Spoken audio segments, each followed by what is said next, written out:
Welcome everyone.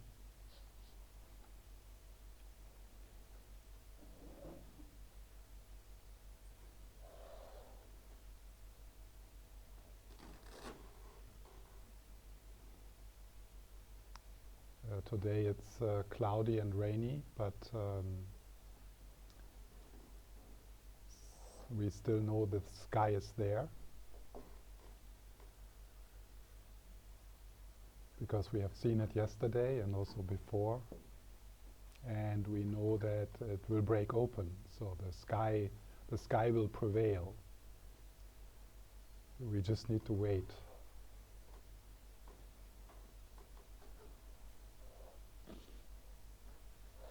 So there's a trust in us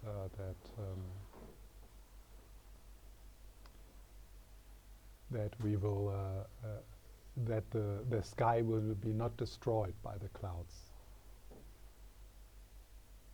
We know that. We feel that. And even right now, if you kind of extend your awareness beyond the clouds, you can have a sense of the blueness of the sky, of the vastness, the boundaryless of the sky.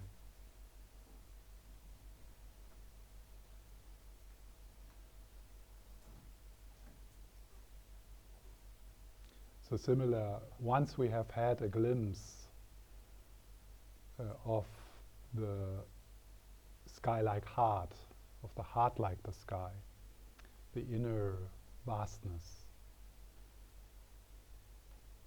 then even in difficult times when the shit hits the fan, when life becomes really difficult, and it will, then once we have had that taste, once we have had that glimpse, it's still difficult, but it's completely different. It's still difficult, it still hurts, but there's the hope, and there's the trust, and there's the courage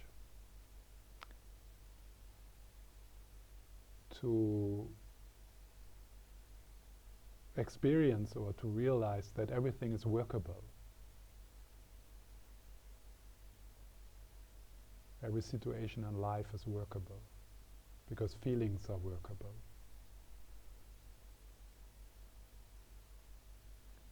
So the practice here in the resultant view of short glimpses again and again, familiarizing yourself with the sky and seeking situations like maybe today, or seeking teachers, seeking books, seeking poems, seeking music, seeking nature, seeking the arms of someone you love as conditions for that glimpse, where you reconnect, where you recognize your essence, the essence of your heart, the indestructible, uncorruptible essence.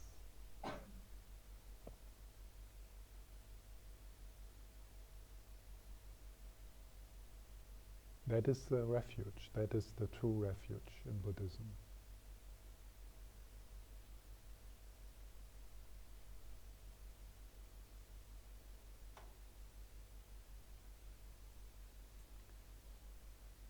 So the outside sky, and also now remembering, feeling, being aware of the boundaryless, centerless, luminous, vast expanse.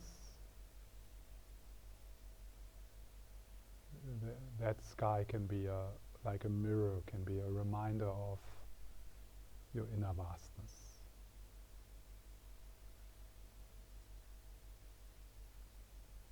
Where you are most deeply yourself.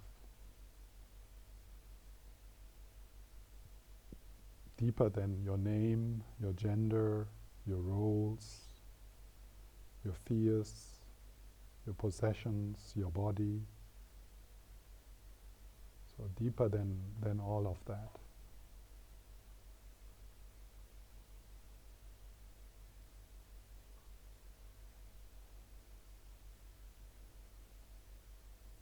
And these glimpses, these moments of recognition, they have been happening and they will happen and they are happening in all cultures, in all religions, in all times.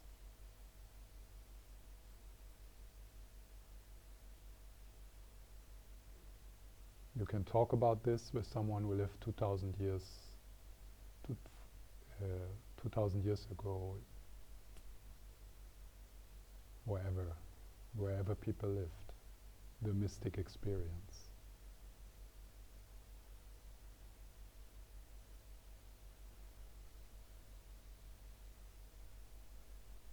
So, and yesterday, we talked about these steps, which is, these two methods, compassionate abiding and the rain model, as two possibilities of making that journey from the contraction, from the resistance, from the strong identification with the separate self, and the strong identification with my problems, my fear, my depression.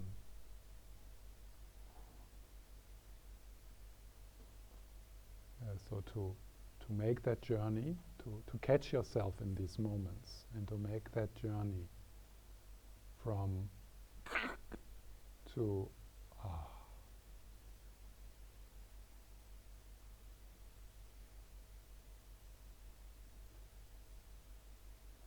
and this journey we have to make again and again and again, from to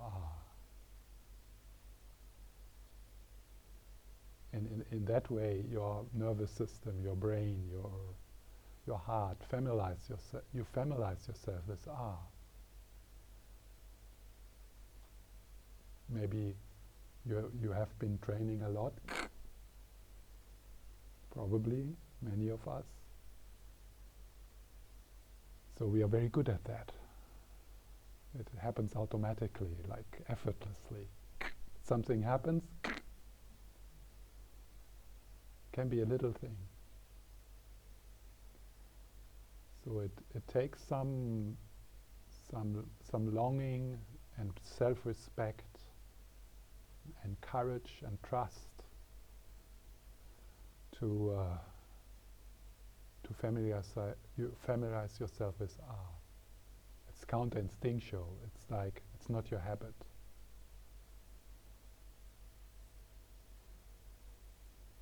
So that's probably why we're coming to places like this morning, to be reminded, to be encouraged, and to get some knowledge about some tools, how to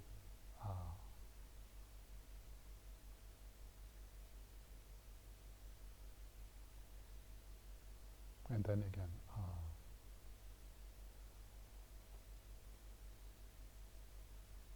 and then something comes, and then you go through the steps.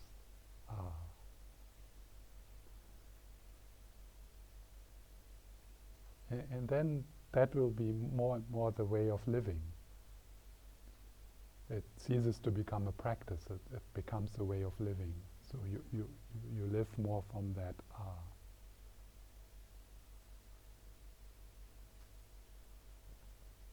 And if it's then other people call you Buddha, awakened.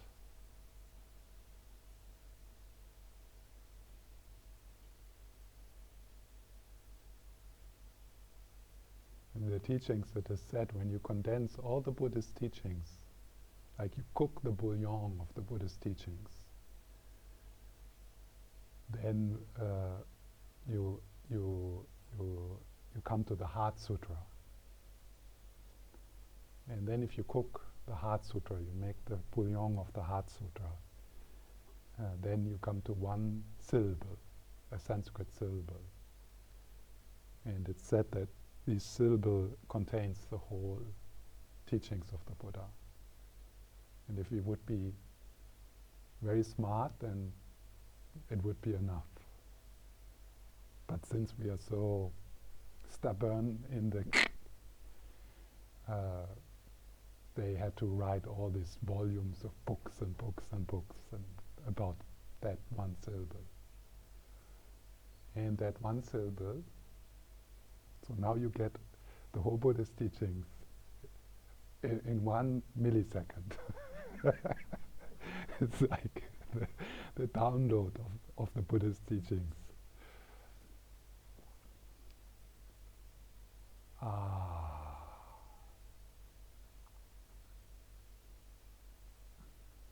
That's it.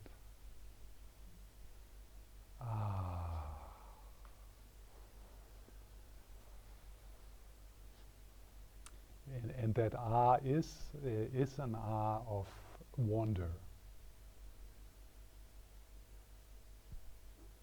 And it is an of relief. But it is also the syllable in the Sanskrit language is the syllable which you put in front of a word to negate the word.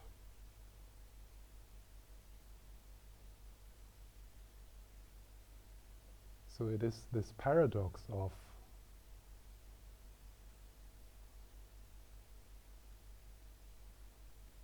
being in awe, being open and connected with that which does not really exist.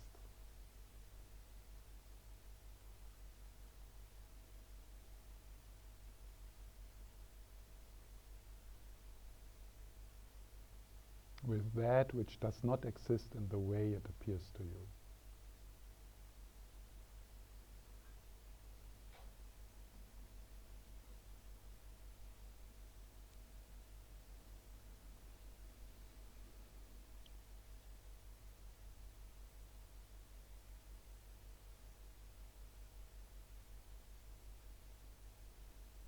So in your own practice, in your own meditation practice, on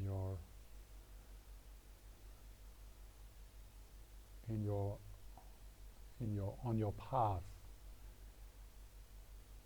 you go into that, go towards that to that which relieves you, that which takes pressure away.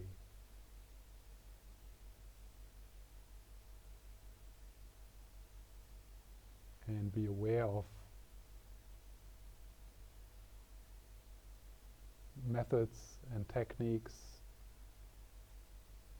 where you feel more pressure, where you feel more burden.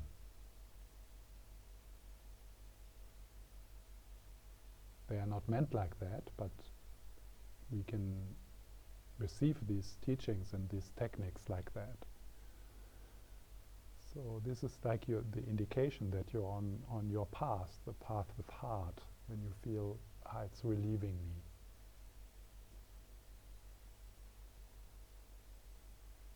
It lifts me up. It puts the burden away from my shoulders. It makes me more non-judgmental, more respectful towards myself and others, more interested. Also more interested in myself and others.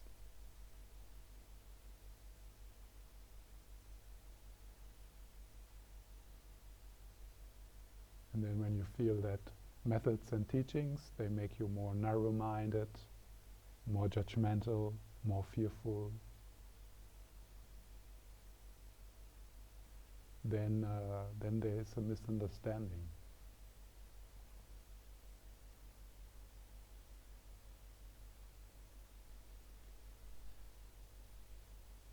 So today I would like to go through this little journey once more.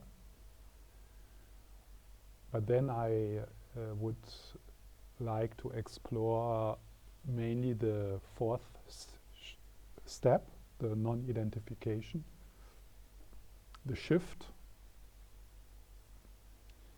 And this afternoon, if there's some time, I would like to go back to the practice of Tonglen, which came up yesterday. And I would like to give some explanation and also practice with you a session of Tonglen.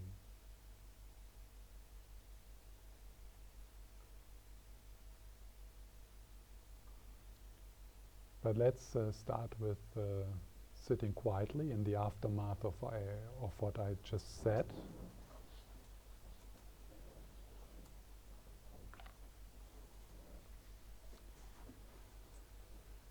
So you take a few moments of adjusting your posture.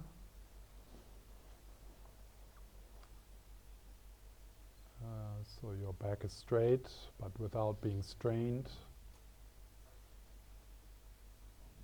And if you like, you can close your eyes. The chest is open, so the shoulders can relax.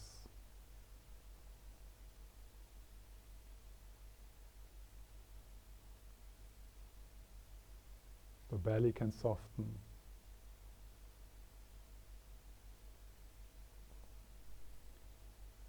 And your awareness, your attention drops from the head,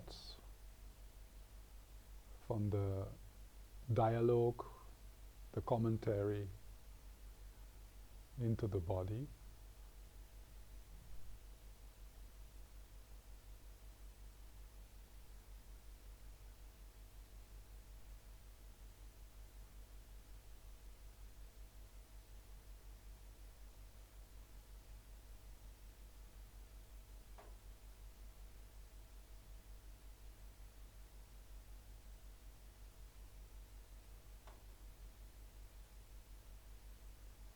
Even down into your legs, into your feet.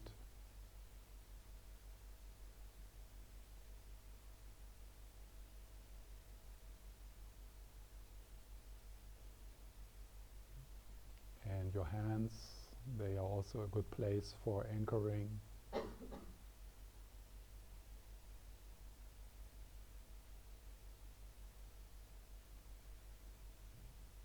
And then the breath.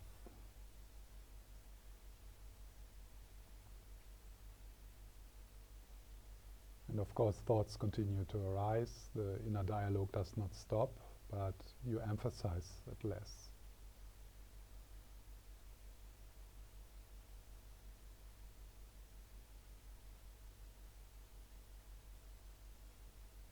And you become curious about embodiment, about reality. And of course, it could be that what you find there for now is not very pleasant. There could be some tension or some discomfort. There could be tiredness. So, but what we explore here is what happens if you let that be, if you love, if you hold, if you meet your own energy with friendliness.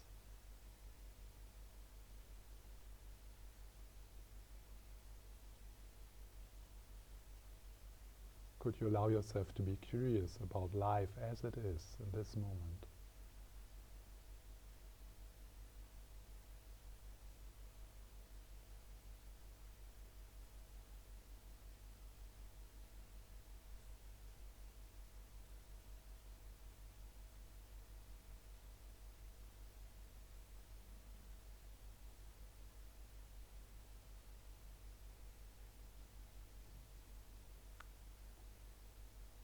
So sliding into being here, being who you are, letting go of pressure, letting go of the control freak, letting go of the meditator.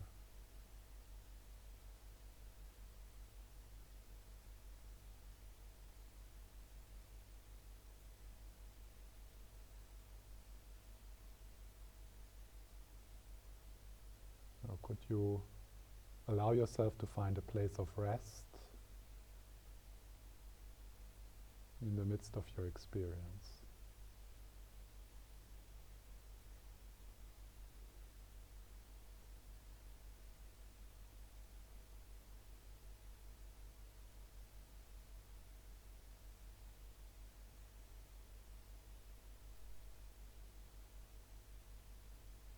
Without changing anything.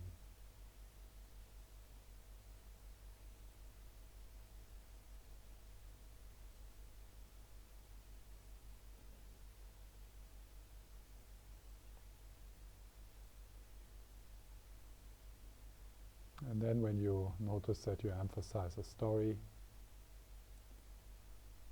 that's not a problem. That's also the life as it is. So there's space for that. And the possibility is then to drop back, like falling in love. Drop back into your hands, into your belly.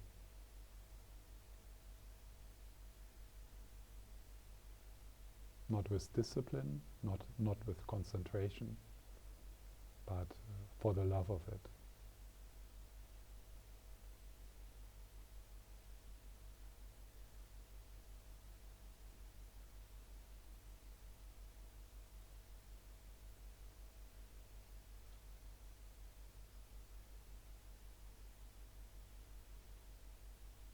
So what we explore here is what happens when you allow this moment to be what it is.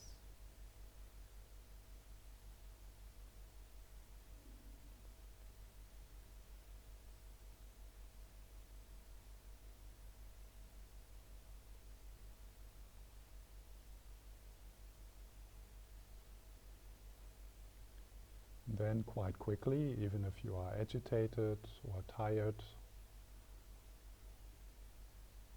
we can appreciate the stillness, the peace which arises when we sit quietly together, surrounding and underlying your experience. The field of presence, the field of awareness which arises when we sit together in the spirit of kindness, protected by the presence of the Buddha.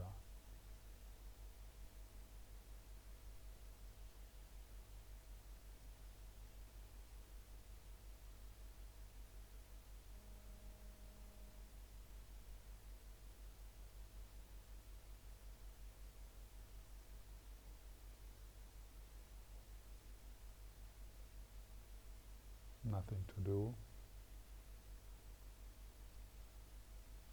nothing to understand.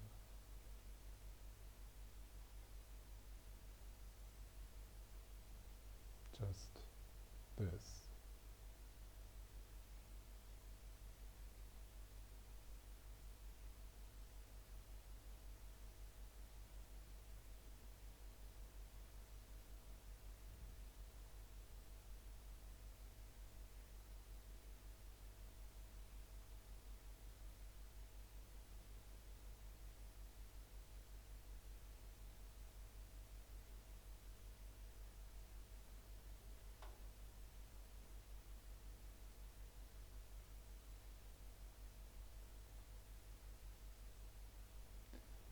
Then this move of returning.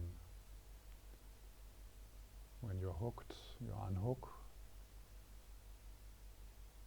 and you drop back from the head into the body.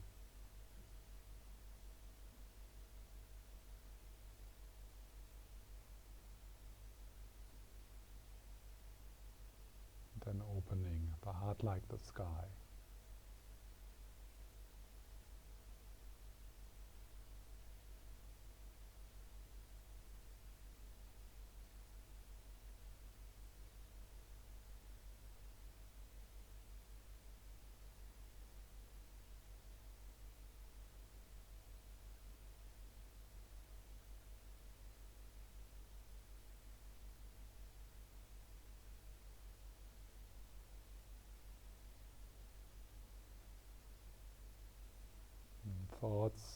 They are like drawings on water. And as soon they appear, they are already dissolved. So there's nothing you need to do with them.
And returning.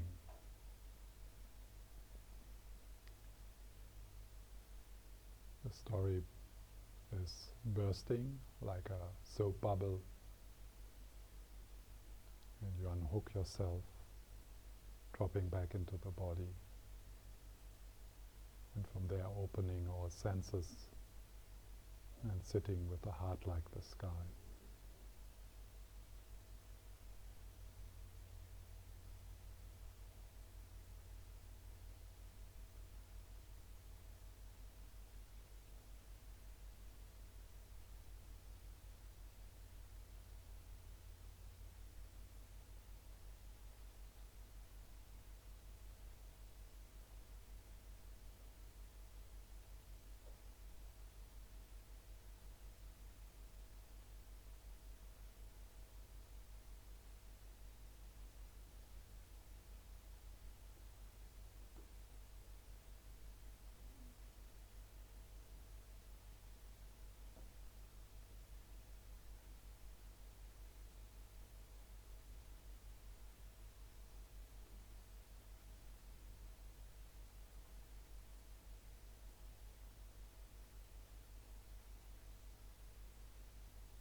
And whatever arises, love that.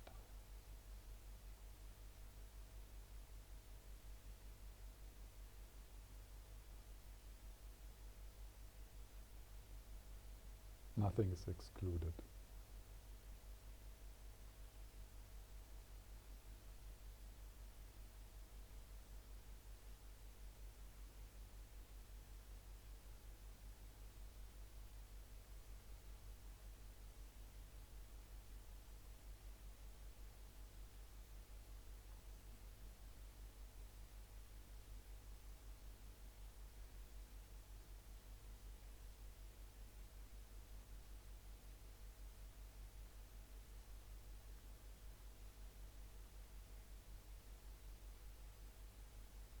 Yeah, if you notice that you start to manipulate, or you start to control, trying to get rid of something or trying to get something, as best as you can release that effort, release that contraction.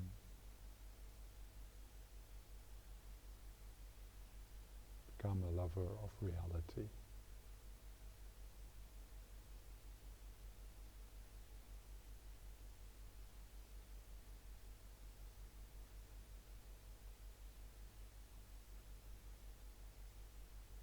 as it is.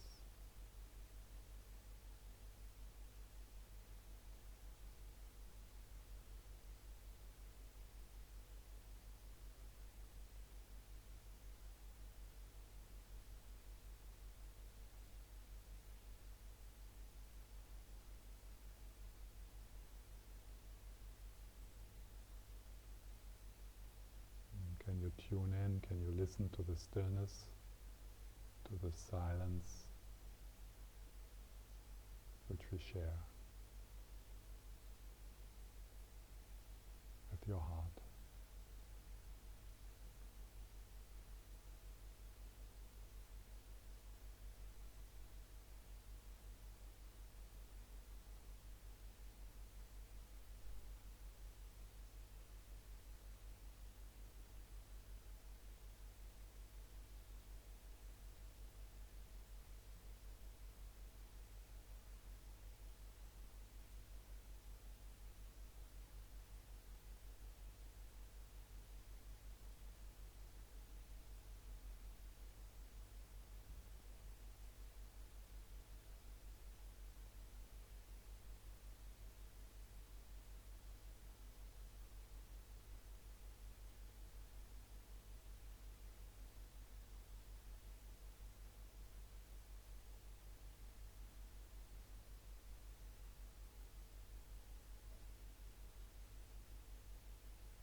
Yesterday I started by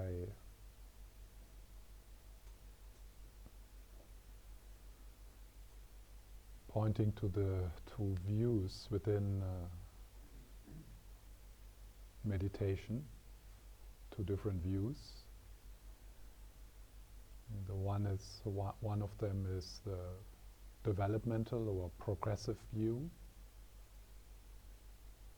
And if you have received meditation instructions before, then probably a lot of those meditation instructions came from that view. So meditation as a training, as a path. That view says you are not there yet, and there's a path, and you need to apply the methods, and you need to apply the antidotes, and there are the steps, like the 9 stages of shamatha, for example. And then in the end, in the future, after a lot of work, you will be there. And it's a valuable approach, something where we have probably benefited from. And then there is the resultant view, or the tantric view, which is a path of discovery. So the tantric view assumes that what we are seeking, our home, our essence, freedom, is available to us in this moment. It just needs to be recognized. So when I give instructions, like I just did, like allowing this moment to be, letting things be as they are, resting in the present moment. Of Because that's instructions which belong more to the fruitional view, or resultant view, or tantric view. And I'm saying that because it might be confusing for some people who are used to words like concentration and focus and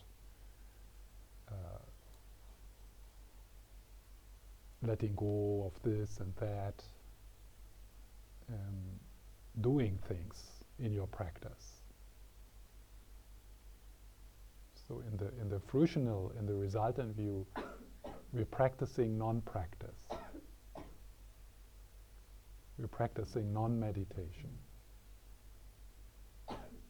And it can be challenging, particularly if we have invested many years into training, concentration and focusing and acquiring and learning and purification and accumulation of merit.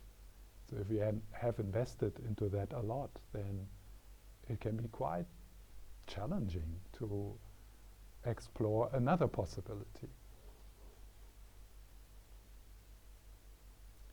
Could it be that there's nothing wrong with you? Could that be really true?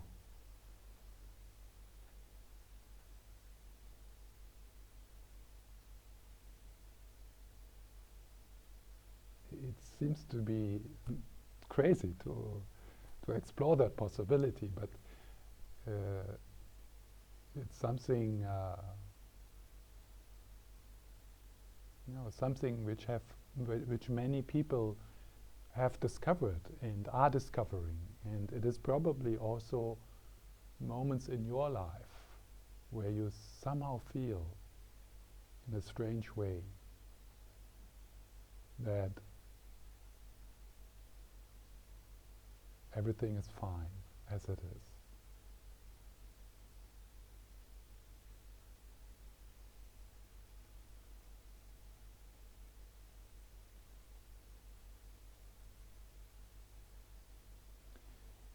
And for me, these two views, they come together. So it's not that I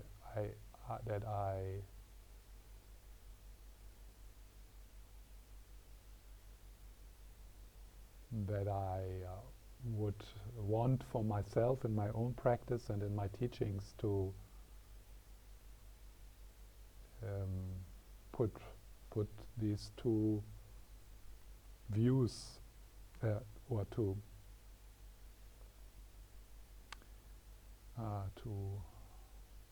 value one of this view more than the other. I think it's really enriching to work with those two views. And this method is a bit of combining these two. So there is a step-by-step and an acknowledging of, yes, it is true, we are already there, we are already home, but it's also true that it does not feel like that.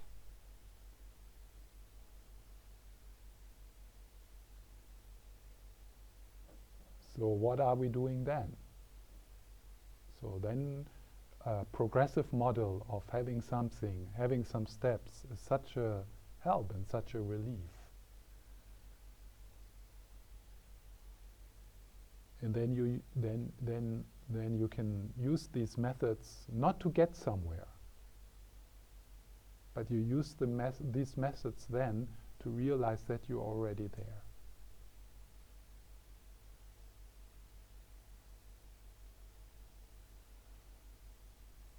There's this nice metaphor of the fish in the ocean. It's the fish swimming in the ocean, looking for water. That's us. So we're swimming in the ocean and we're looking for the water of life, the water of enlightenment, the water of freedom, the water of love, the water of home. water of safety.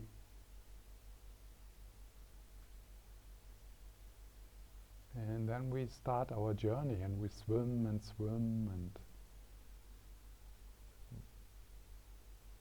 we might meet other fish who also are on a journey, and they tell us these amazing stories about water which is to be found far away.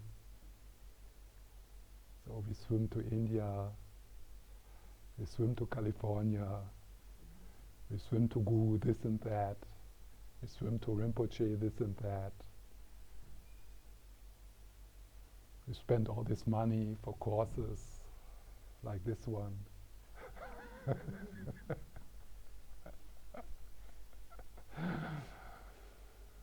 And sometimes we really exhaust ourselves. I mean, 20, 30 years of swimming, 40 years. You turn like 50, you turn 60, or 40 years of seeking, 40 years of transformation courses, and a library of books.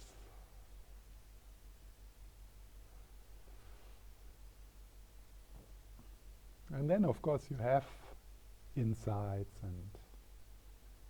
and also it feels good to be in the club of the seeker.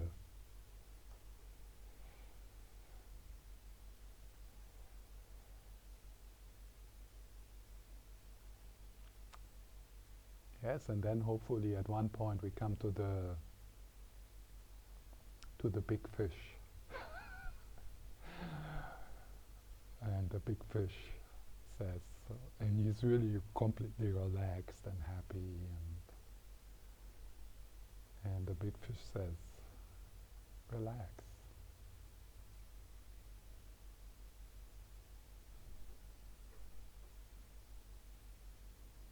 Hi.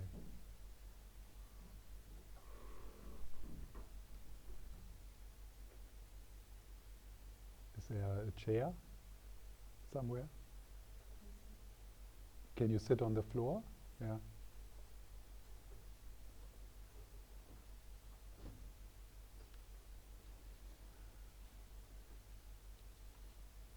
So the big fish says, relax, it's all around. You are it. You are actually, the seeker is in the nature of the water. And doing all your seeking, you didn't really get closer to it. You couldn't mess it up either. And then the little fish is like, oh, yeah, then it's ah. Yeah, so, so the little fish is ah. Wow. And it lasts 2 seconds.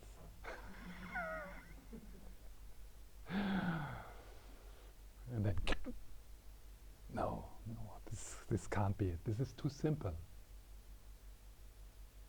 It's too simple, it's too close. And what's with my 40 years of seeking? Did I waste my time or what? No, this can't be it.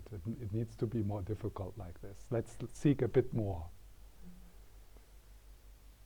And then the little fish comes to another big fish. And the other big fish is a completely different school even.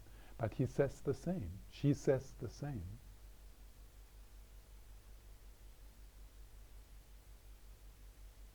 And then the little fishes again. Ah.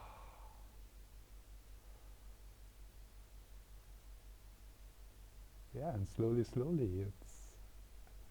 the little fish trusts the ah, that it is that simple. It is that close.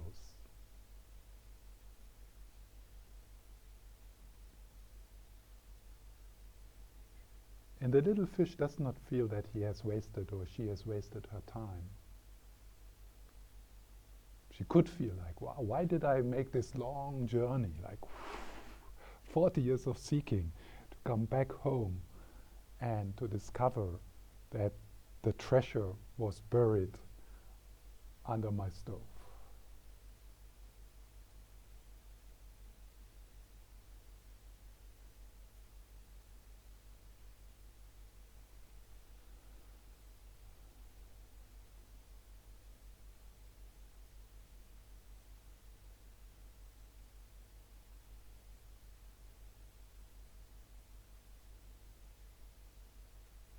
It was necessary to go like this.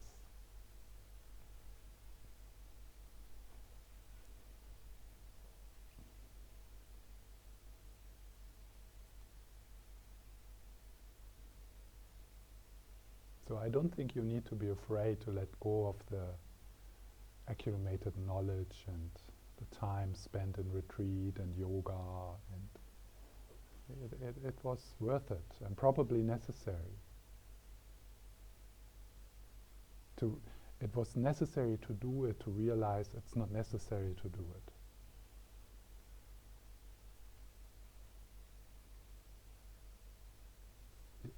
You couldn't realize that it was not necessary to do it without doing it.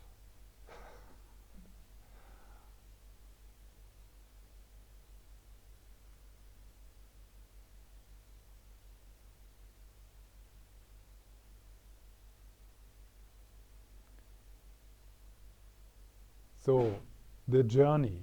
I will go shortly through the journey. So it starts with Shampa. It starts with that moment of being triggered. A button is pushed. And it can be pushed by something someone says, something is happening in your life. It's being pushed by things not going your way. And they just don't do it, the people. The children and the people and the partner and the weather. It's just not obeying. It's horrible, right? You're not in control at all. Anything can happen at any time.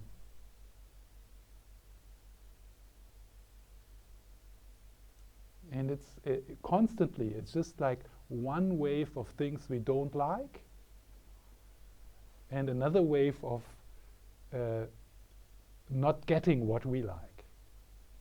So we don't get what we want and we get what we don't want.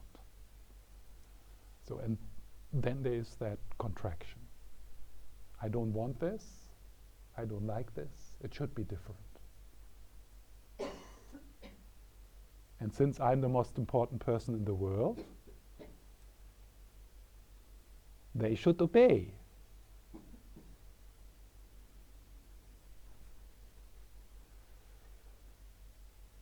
So that's what Pema Chodron calls you are hooked.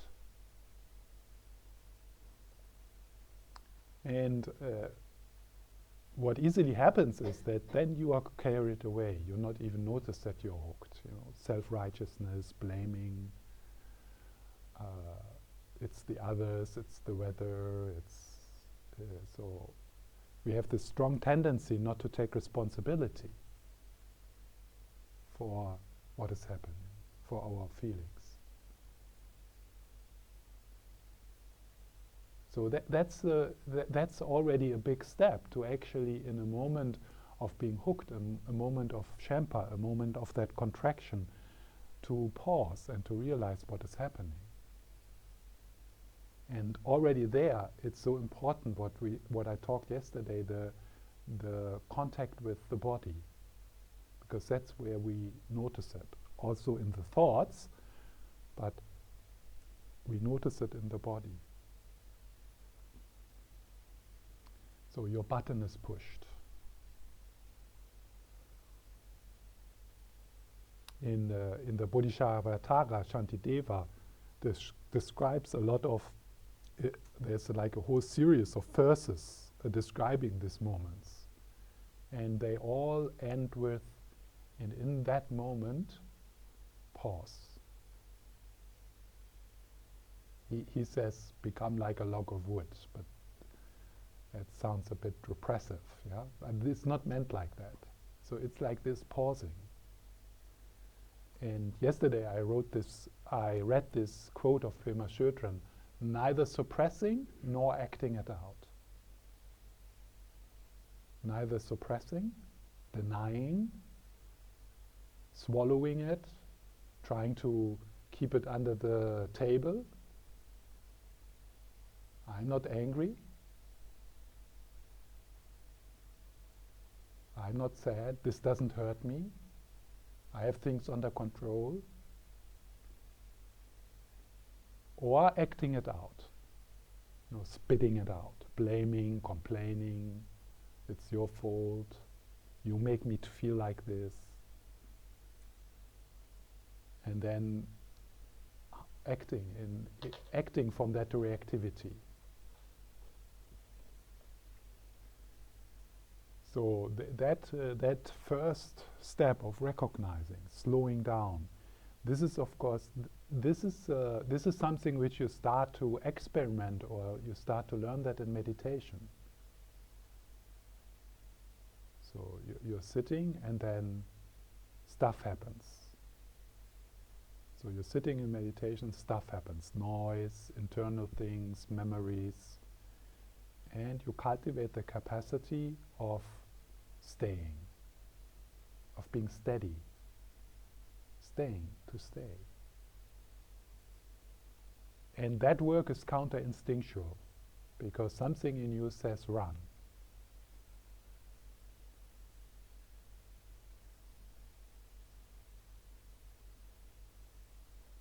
Probably when we sit here, some people, they have the sense, wow, I can't stand this anymore. But then the group pressure keeps you in place. That's the nice thing when you meditate in groups. If you would sit alone with this, with some of the stuff coming up, you would have already switched on something, or eaten something, or smoke a cigarette or whatever. So that takes. I don't use the word discipline a lot, because it's too but it's a kind of discipline. It's a kind of commitment, and and you take this commitment when you understand the benefit of it. When you understand, and when you feel the benefit of staying, of stopping to run away. And probably you need to have had a few years of trying to run away. And realizing, this does not work. I'm just getting fat by going to the fridge. It's not, and it does not help my anxiety really. Actually, a lot of the things we do, or some of the things we do to escape, they become a problem. We become addicted to them, and we go for the short relief, and then they become a problem themselves. So they add to the anxiety, they add to the feeling bad about yourself. So at one point, you are sick of that. You're tired. You are like, enough. Get me out of here. I don't want to. I want to try something else. And that is an important moment. I want to turn into another direction. So it's slowing down to recognize instead of denying. And the localized from the compassionate abiding, that is then to connect with the contraction, to connect with Shampa in the body. And what happens through that is one benefit of that is that you cut through the story. Yeah? So by just paying attention to something else.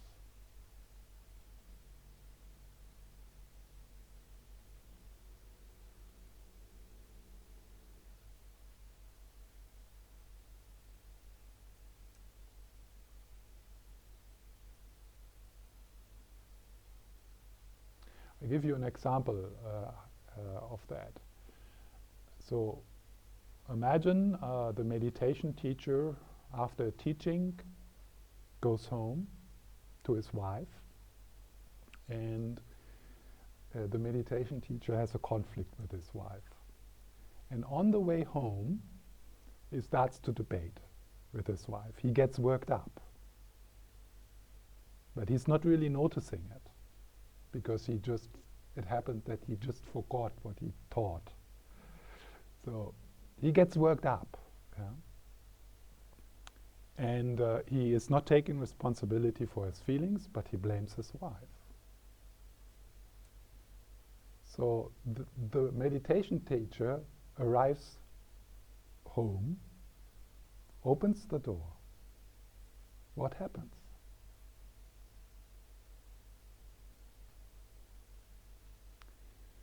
So now comes the good scenario. The meditation teacher goes home after teaching this, and he starts to get worked up, but he notices it. So he notices what is happening. So the meditation teacher brings his attention to the body. How does that feel? What's happening? I feel hurt. This is difficult. Where is it in the body? And the meditation teacher takes care of that. Breathing into the pain, taking the little boy in its hand and says, yeah, I will go with you. Looking, what is needed actually? And stopping the wife, stopping to blame the wife. So that's the slowing down, being with the contraction, being with Shenpa in the body, making a gesture of self-compassion, embracing, accepting, yeah? Breathing into, taking that pain into his arms, so that his wife does not need to do it. So then he arrives home. It's a miracle. Where's the conflict? How does she know that I have taken responsibility and I worked with it? Why is the whole evening different? We didn't resolve the conflict by talking, we didn't find a solution. No. It happened internally.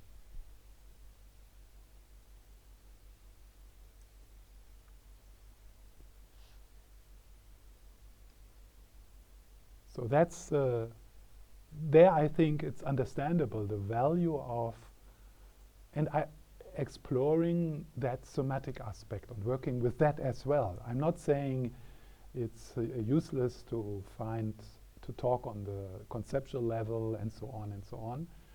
I'm just advertising that different approach because it's so neglected in our culture. We are so convinced and so addicted to figuring things out, finding solutions, telling stories, instead of feeling our feelings, to talk about them.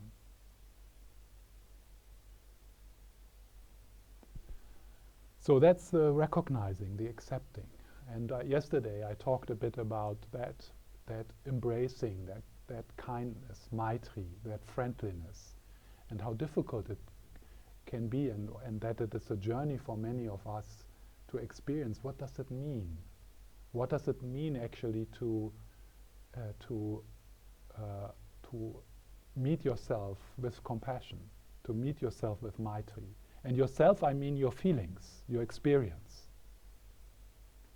What does it mean to take care? How does it feel in your body, in your hands, in your face, in your belly, in your heart? This is a journey. And we are wounded. There's mistrust. There is a sense of that we are not good enough, that something is broken in us, something is wrong in us. So how do we touch that with love?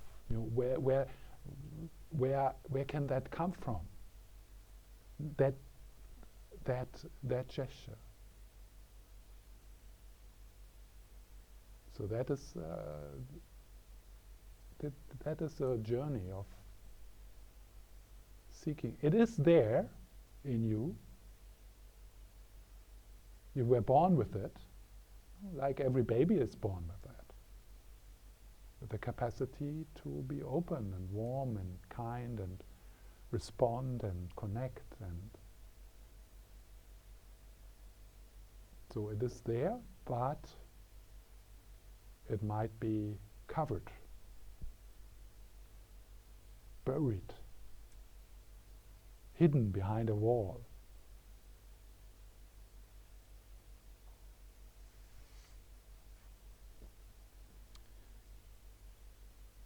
So then the stop in the compassionate abiding refers to letting go of the thoughts and returning to the sensations. So you get, so you bring yourself back.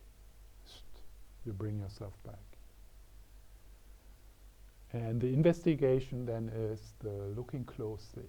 So you investigate, you look, the vipassana, insight meditation. So you look closely into the experience. What is it? And yesterday I asked questions like, why is it so difficult to be with these sensations? What makes it so difficult? Is it dangerous to experience the sensations? How do I know? How do I know that this is anxiety if I drop the word? How do I know that this is sadness when I drop the word? How does it feel?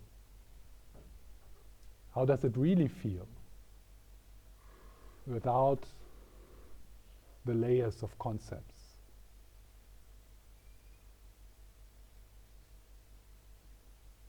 And we start to experience what is called in the Buddhist teachings impermanence, the non-static, transitory, insubstantial nature of all experiences.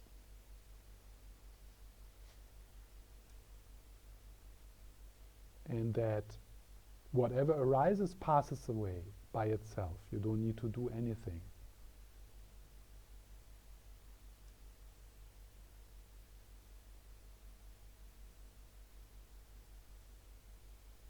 This is, of course, a big relief, that insight, that experience.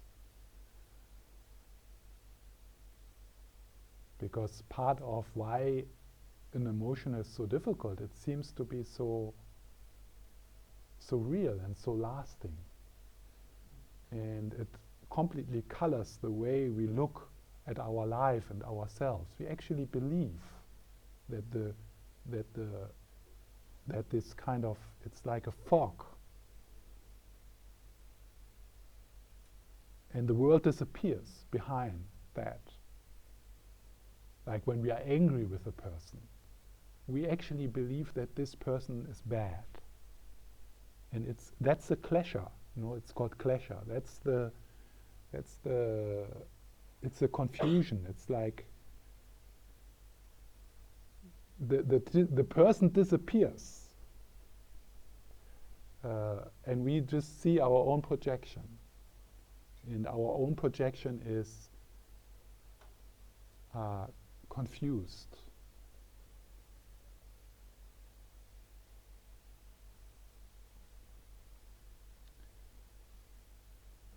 So, and then when we look closely at anything, at emotions, at thoughts, but even at physical things, when we look closely at any phenomena, then we see less and less. We find less and less.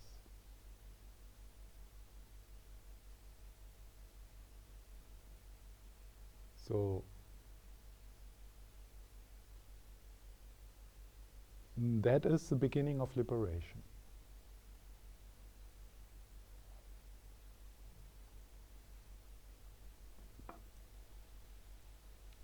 And that deeper seeing into the nature of your thoughts, seeing into the nature of your feelings, seeing into the nature of body sensations. That can then lead into the fourth, the shift, the non-identification with the content of your experience. And that is what I want to talk about now, that shift.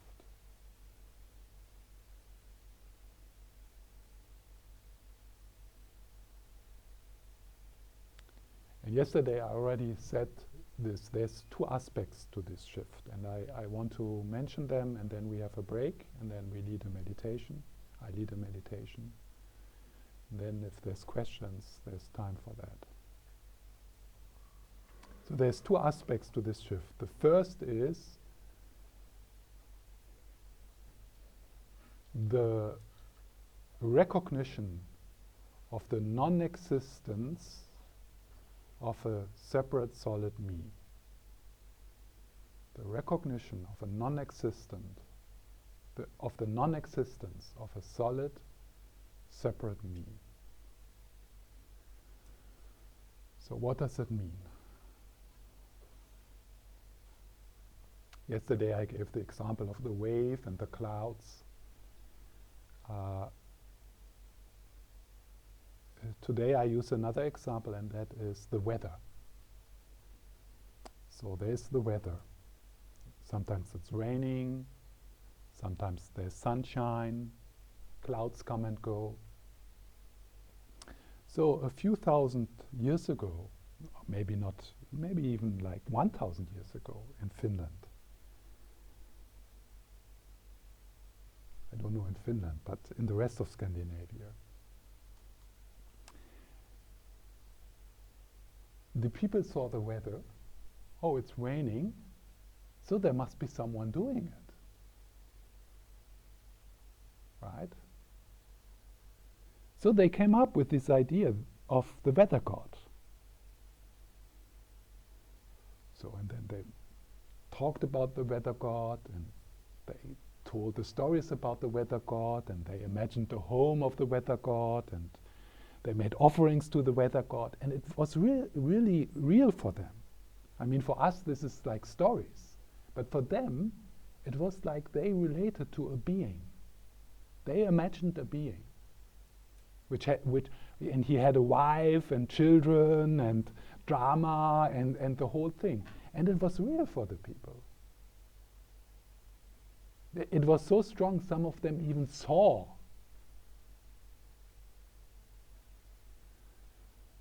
And then suddenly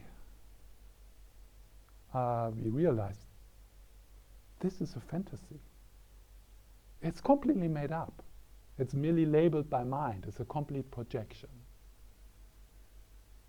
And we start to understand that actually weather is a phenomena in an open system, which is, connected with everything, with the whole, and you can't really find the boundaries of the weather, because then you go to the moon and the star and the universe and so on and so on. So it's really an open system, connected with everything.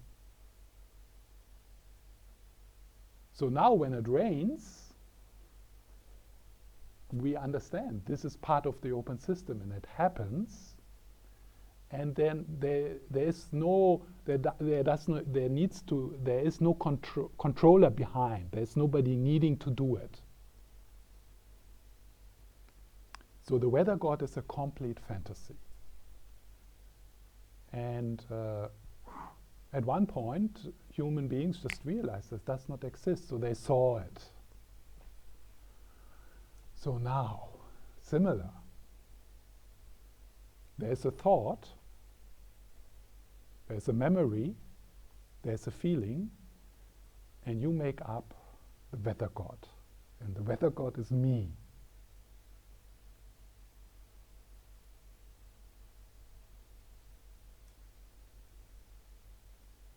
It's a complete fantasy. It exists only as a constructed mental process, me. There's a feeling, there needs to be someone having it. There's a thought, there needs to be a thinker. There's sensations, there needs to be an owner of this body.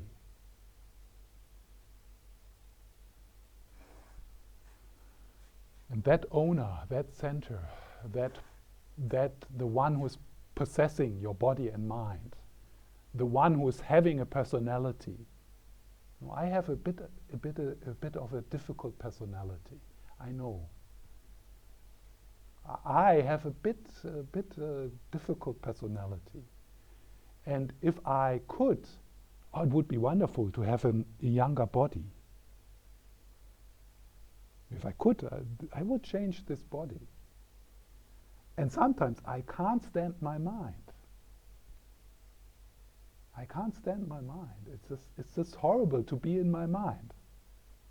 So these are examples of how we have a sense that there is a separate self, a separate me, being in control or being a victim of the sensations, thoughts, memories, and feelings. And that me, that sense of separation, is an illusion. And if you look for it, in the same way, you can search forever for the weather god. You are not going to find him, because he does not exist. In the same way, if you look for the self, you can search and search and search. You're not going to find it because it does not exist. It's a fantasy. So get over it. It's time. You don't need to study 20 more years about selflessness and emptiness. It's simple like that. It's realizing Santa Claus does not exist. And of course, at one time, because there were presents, you concluded there must be Santa Claus. So now there's feelings, so you conclude there must be someone having these feelings. There's thoughts, there must be someone thinking them. And then we don't question that. In the same way, you didn't question Santa Claus. But then, at one point, your parents said, "I'm sorry, we need to say, we put the presents. Santa Claus does not exist." And then it was gone. So, same way. Just look. Just look. You're not going to find a separate self. You will find experience. There's thoughts, and there's feelings, and there's sensations, and there's memories, and there's a name, and there's different selves, like the mother self, the little boy, the little girl, the professional self. So different personalities which come to the stage and play the game, but there is nobody having that.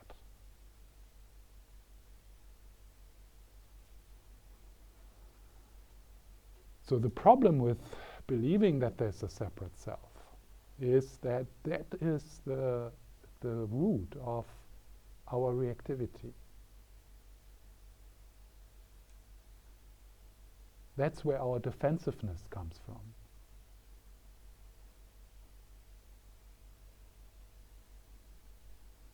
That's where our fears come from. So if you are, for example, if you are afraid to talk in public, you are afraid about that me. What do other people think about me? Like, I could have this feeling now. Oh, they're all looking at me and I'm saying these stupid things. Now they think I'm stupid. But then, if I pause and I ask myself, what does this mean? Is it here? Is it here? Where is that me which is afraid? Which is very which worries about what you think. Where is that? It feels a bit like this. No, it feels like being here. But that is just a sensation. So where's the me? What do I want to defend when I want to be smart?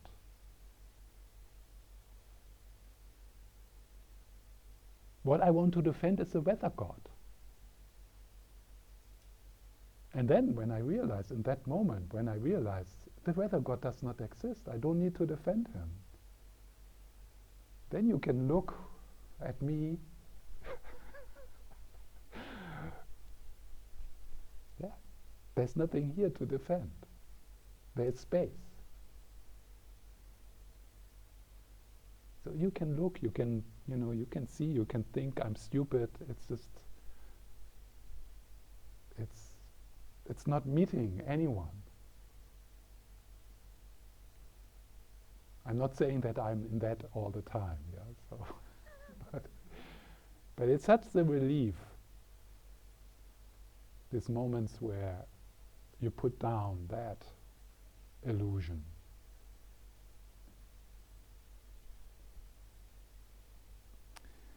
So another story. So that was the story of the weather god. So this a short story, and then we have a break. And this is a story from about a teacher called Deepa Ma. She was an Indian teacher. She was trained in Burma because her husband was from Burma, and she had an experience of awakening. And when her husband died and one of her children, she moved back to Calcutta, and that's where she started to teach in the 70s. First it was mainly Indian housewives, but then also Westerners became interested. Jack Cornfield and Sharon Salzberg, they are students of Deepa Ma. And they also invited her in the 80s to the United States.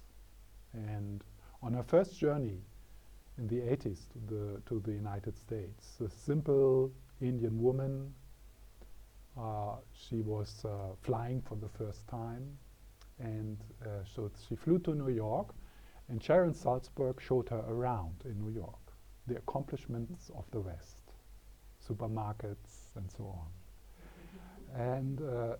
And one of the things she wanted to impress Deepa Ma with was an automatic teller machine, a bankomat, one of the first ones in New York. So she went there and did her thing, put in the card, pressed the number, the money came out, and Deepa Ma was standing there in her white sari, half my size, and was looking at that and was saying, "Oh, this is so sad. This is so sad." And then Sharon asked her, what is so sad? And then Deepa Ma says, this poor person which is sitting in this machine without light, without air, taking your card and handing out you the money. And Sharon says, no. There is no one in the machine. There is just this process happening. And then Deepa Ma said, this is what the Buddha meant with selflessness. This is what the Buddha meant with anatta. There is no one behind the process. So now in meditation, what we do in vipassana, investigation, what we do, we take the screwdriver, two screwdrivers. So there's the machine, the automatic teller machine. Something is happening. There's an output, thoughts and words and feelings, and there must be someone in there. Let's liberate that person. So we start to screw. We take the machine apart. So we take the bones, we take the skin, We take a bucket with blood, we take the hair, we take the 51 mental factors in a little hard drive, we take the memories in a little hard drive, we take the personalities in a little hard drive. So we take it apart. All the time thinking, oh, I need to liberate this person, I need to liberate the me, I need to liberate the self, the one I worry about. And then suddenly we realize the whole thing is apart, spread, all the parts. There was nobody in the machine. There was never a prisoner. And there's nobody who will get awakened or enlightened, or there's nobody, getting to the top of the spiritual path. There's nobody. That prisoner which somehow seemed to be stuck in your body and behind your feelings and thought does not exist. It's a mental projection. It's a story. It's a creation which is being created in each moment. Sometimes very strong, sometimes a bit almost like as if it's not there, but it's happening. So that's what we do in the investigation. We look into the process and we honor the process. So this is not saying that you don't exist. Yeah? You don't exist as a separate solid self. So there is, money comes out, there is cause and effect, but there is no person behind the process. It rains, but there is no weather god. There's feelings, but there's nobody having these feelings.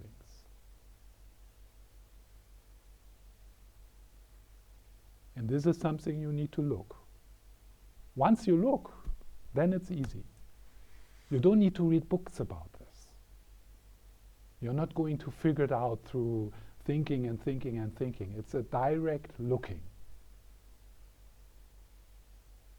into your experience. So this is the first. And this is one aspect of awakening. The other aspect of awakening is then the recognition of that which you are. The true self. So first we realize the non-existence of the separate solid mini-me. But that does not mean that you don't exist. So the second part of the insight in awakening is, who are you really?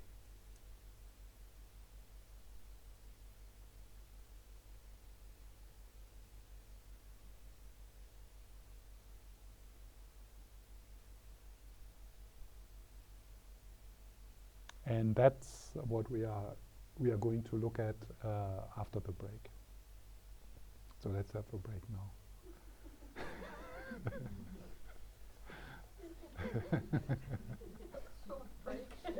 Short break. I can't wait. I might die in the break and then I miss it. Yeah.